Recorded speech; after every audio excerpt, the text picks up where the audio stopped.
ఒకసారి అడవుల మధ్యలో ఓ అందమైన ఊరు ఉండేది.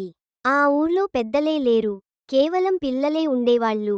ఆ పిల్లలు తామే రైతులు, తామే ఉపాధ్యాయులు, తామే నేతలు.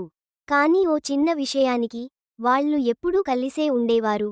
ప్రేమగా, సహాయంగా. పిల్లలు కలిసి పొలాలు నాటేవాళ్ళు, పాఠాలు చెప్పుకునేవాళ్ళు, ఆటలు ఆడుకునే మధ్యలో సమస్యలు పరిష్కరించుకునేవారు. ఎవరికైనా బాధ ఉంటే ఇంకొకరు నెమ్మదిగా అర్థం చేసేవారు. ఆ ఊరు పిల్లలతో కాని, పెద్దలున్న ఊర్లకంటే ప్రశాంతంగా ఉండేది. ఒకరోజు కొటయ్య అనే పెద్దవాడు ఆ ఊరు చూసి ఆశ్చర్యపోయాడు. పిల్లలే అన్నీ చేసుకుంటున్నారా అని విస్మయపడ్డాడు.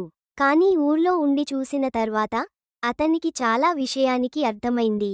ప్రేమ, సహనం, ఒకరికొకరు అండగా ఉండటం, ఇవే జీవితం సాగించే నిజమైన గుణాలు అని తెలుసుకున్నాడు.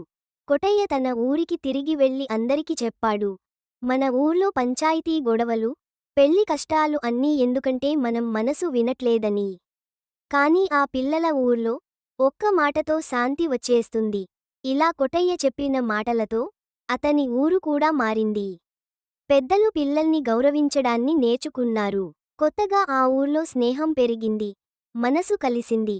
అప్పటినుంచి ఆ రెండు ఊర్లు కలిసి పండగలు చేసేవి, పాటలు పాడేవి, చెట్లు నాటేవి. ప్రపంచానికి చూపించేవి చిన్నవాళ్ల హృదయంలో ఎంత పెద్ద జ్ఞానం ఉండొచ్చో.